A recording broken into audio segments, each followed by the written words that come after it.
kita sudah sampai di markas TDR Indonesia.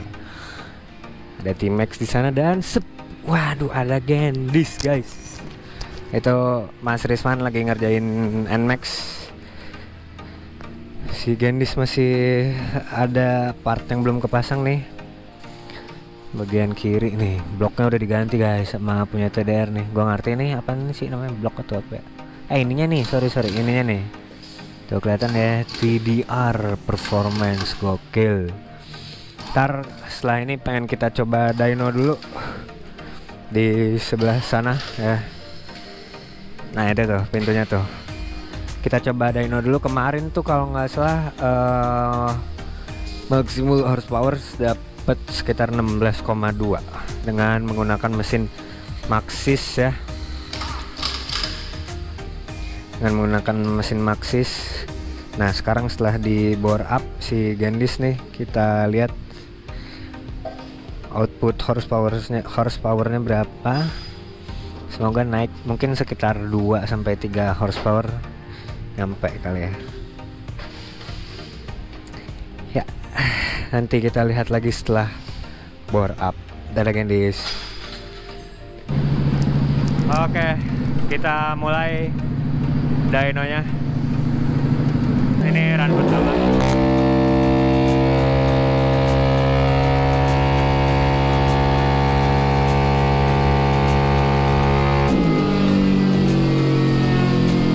Wow, langsung 18,3. Torsinya 12,2 startnya nih. Akankah naik? Kita lihat.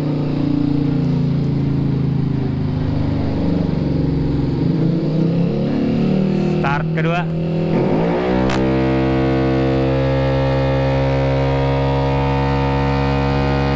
Naik.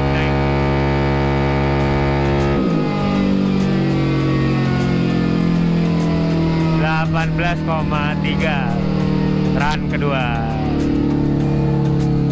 Torsinya turun jadi 12,1. Stabil ya, 18,3. Start ketiga.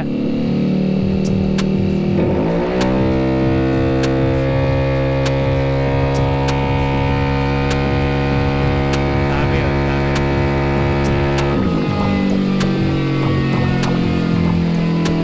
Oke, 3 kali run semuanya stabil 18,3.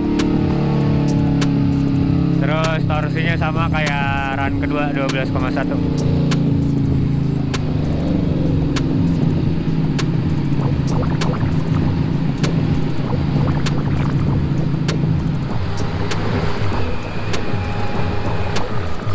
Hasilnya ya.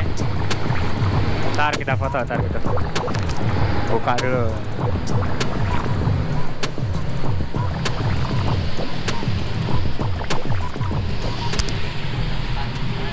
Hari ini setelah kita nyobain di apa ini teh namanya? Di dyno. Ah ya, di dyno. Pakai dyno Axis. Pakai dyno Axis. Ya. Sekarang gue pengen ngobrol dikit nih sama Mas Dwi nih soal catatan buat kalian mungkin yang penasaran pengen dyno gitu ya. Kan biasanya banyak nih Mas Dwi, kalau misalnya anak-anak dyno nih saking penasarannya langsung dijambak nih, misal keluar dari TDR mereka itu kan jalan panjang tuh. Iya. Jalan Cakung. Ditarik terus. Nah, itu bahaya gak Mas? Begini, kita ini denonya dulu ya. Deno itu kan dia buat compare. Jadi motor sebelum kita oprek, kita deno, dan sesudah kita oprek kita deno. Ya kan, kita dapat hasil contohnya sama seperti ini. Ya kan? Nah, kemarin yang belum kita, ini kan bore up ya Mas ya? Iya, betul. Bore up. Sebelum bore up itu ada di 16,2. Ini horsepowernya HP-nya. Nah, terus torsinya itu di 10,6. Setelah kita bore up, kita oprek, kita porting juga, pergantian injektor juga. Nah, itu naik jadi 18,3. Itu untuk horsepowernya, dan torsinya 12,1. Di sini grafiknya juga kelihatan. Nah, ini grafiknya. Nah, pasti kok grafiknya rata ya kayak standar. Nah, Ini bore up torque. Jadi bore up tanpa pergantian cam atau bisa disebut juga knock as. Makanya dia grafiknya Rata ya? hampir sama kayak standar gitu, tapi kenaikannya signifikan dari torsi sama horsepowernya gitu. Kalau dibilang untuk pembacaan grafik ini efeknya ngejambak. Ngejambaknya berasa. Kenaikannya juga 2 untuk horsepower 2 terus engine-nya 1,5 ya tadi Mas. 1,5 ya kan. Nah, pasti orang habis deno ada kenaikan, terus ini nih penasaran di jalan bener apa enggak sih begitu ya kan. Nah, kalau kita udah mengetahui data ini, udah tahu data ini, cara baca grafiknya, terus penjelasannya begini efeknya apa, itu deno ini 95% real, hampir sama dengan di lapangan. Jadi ketika nanti kita tes pasti lebih ngejambak dari standar. Kalau saran saya, jangan ibaratnya kita ngoprek, jangan ngetesnya di jalan langsung. Jadi kita ngoprek, sebelum oprek kita deno, sesudah oprek kita deno, itu lebih aman, safety. Dan datanya pun ada. Nah iya, datanya secara real nih. Ada catatannya juga. Jadi hilangin ilmu kira-kira ya. Kalau dulu kan ada ilmu kira-kira, wah ini enak nih, dites jalan, wah kurang basah, wah kurang kering. Itu sekarang hilangin, basah atau kering kita lihat dari AFR. Dyno ya AFR-nya. Ini ada AFR ini buat ngontrol basah apa keringnya. Jadi udah nggak pakai ilmu kira-kira lagi nih Mas sekarang. Zaman semakin canggih. Udah paling gitu aja sih.